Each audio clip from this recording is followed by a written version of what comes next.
Welcome back to the County Seat, our special documentary on wilderness. Now, so far, we have discussed the definition of wilderness and what it means. In this segment, we would like to discuss the designations that were placed temporarily on land to hold it in a pristine state long enough for Congress to determine if they wanted to declare it as wilderness.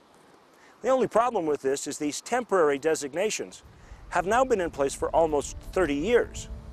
Congress has the domain to designate wilderness. We do not.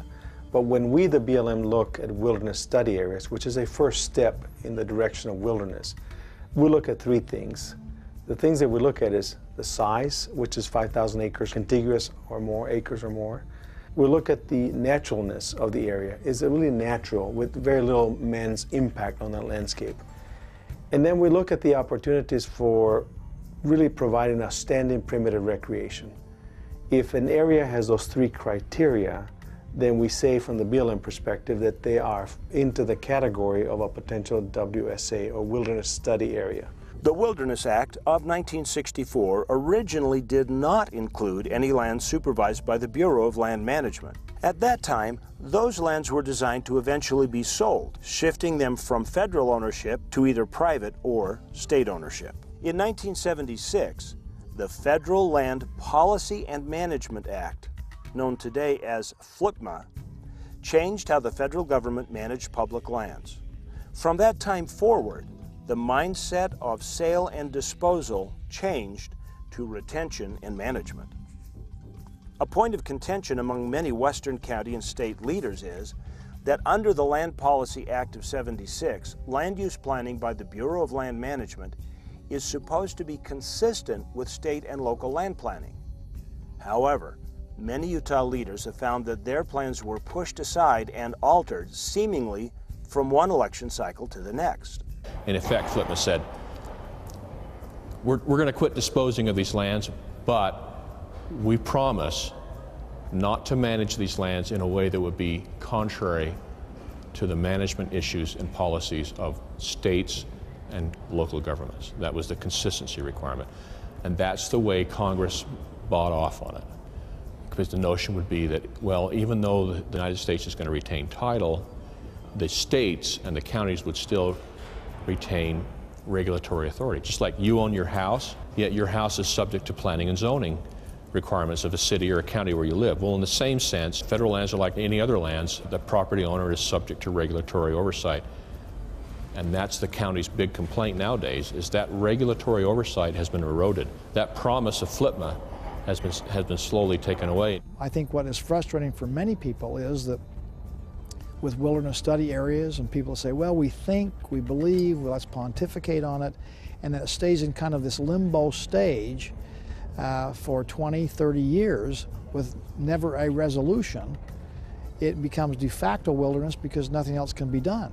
Nobody thought in '76 that we would have wilderness study areas today, let alone the millions of acres of WSAs we have all over the West. Everybody assumed, and rightly so, that Congress would make a decision about which of these lands met the definition and then designated, and which lands were better suited in another designation and released. Well, you have to preserve it in that character until you get to that process, or you've lost it. And that's not the way the process is supposed to work. The process is supposed to preserve it in its wilderness state until Congress makes a decision. So, what went wrong? Part of the problem is that when Congress creates wilderness, it acts. It makes an act and everybody knows the outcome. If wilderness study area just is left in limbo for a long period of time and Congress doesn't act, then everybody is kind of left in the lurch as to, well, is this wilderness or is it not? Are we going to be able to develop it? Can those of us who think it ought to be wilderness, can we relax? Utah State Representative Mike Noel worked for the Bureau of Land Management for many years before he became a state legislator opposing many of the new regulations the BLM supports. And from his perspective, he contends that FLPMA changed the BLM. You know, I started with the BLM prior to the Federal Land Policy Management Act. I started before it was passed. So essentially what it was the grazing agency and lands agency was in the process of disposing of the public lands and selling them. And this compact that was agreed to with, or this agreement in Washington, D.C. with the Sagebrush Rebellion and the Federal Land Policy Management Act was a multiple use concept. And one of the key factors of that is that the food and fiber and resources on these public lands should be developed and used to benefit all the citizens of this great country. That's right in the act right there. And it started out since '76 and then to the '80s, and that thing changed. And what it changed to was a more of a non-multiple use. As they changed their agreements and they changed the things that they promised the people of the sovereign state of Utah, that we would be able to develop these resources, that we would have access to these lands, that if we needed to sell something off to management, we could do it, but we would manage these lands mainly for the benefit of the people of the state, along with the people of the nations. Over the last 3 decades, evidence of that shift has manifested itself in both legislative and administrative actions that go far beyond the 3.2 million acres originally identified as wilderness study areas. The Roadless Initiative to identify and convert non-conforming forest lands into wilderness by removing road access. The perpetual sponsorship of the controversial Red Rock Wilderness Bill, which would place over 9 million acres of eastern and southern Utah under wilderness protection. And most recently, the Wildlands Initiative, which sought to identify and manage as wilderness additional lands above and beyond the original wilderness study areas. Many Western leaders fear that the perpetual re-inventory will eventually remove most public lands from multiple use. If it's going to be an acre hunt, if there's no standard for what can be designated as wilderness, if you can justify wilderness designation for a flat piece of sagebrush Utah that's no different than the flat piece of sagebrush Idaho, then we're facing a situation where we will never end this fight. Another question is, do we need formal legal wilderness designation for those experiences to be available? Well, there may be other ways that we can identify lands that are maybe not appropriate for full development without going down the path of designating them formally as wilderness. Those who oppose such large tracts of land being declared wilderness also point out that if you were to actually designate 9 million new acres of wilderness in Utah, that would be equal to 20% of the entire land population of the state. They feel that's too much.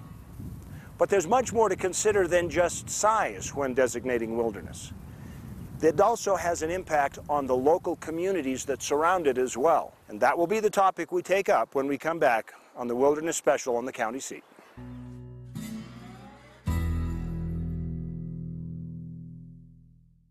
The State of Utah School and Institutional Trust Lands Administration.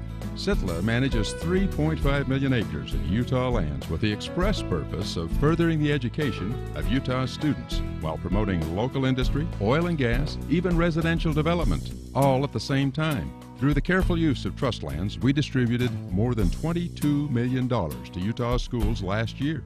The State of Utah School and Institutional Trust Lands Administration, building the state's permanent school fund. Almost 45% of the oil produced in Utah, 7.8 million barrels, comes from Duchesne County. That oil feeds our state economy, provides job growth, and supports local business. Here in Duchesne County, we're working to make Utah an economic, cultural, and technological leader. Whether you're here for business or pleasure, Duchesne County will welcome you with open arms and invite you to explore all the beauty of the Uinta Mountains. Duchesne County, close enough for business, far enough to get away. Engines on. 5, 4, 3, 2, 1, 0. Liftoff. We have liftoff.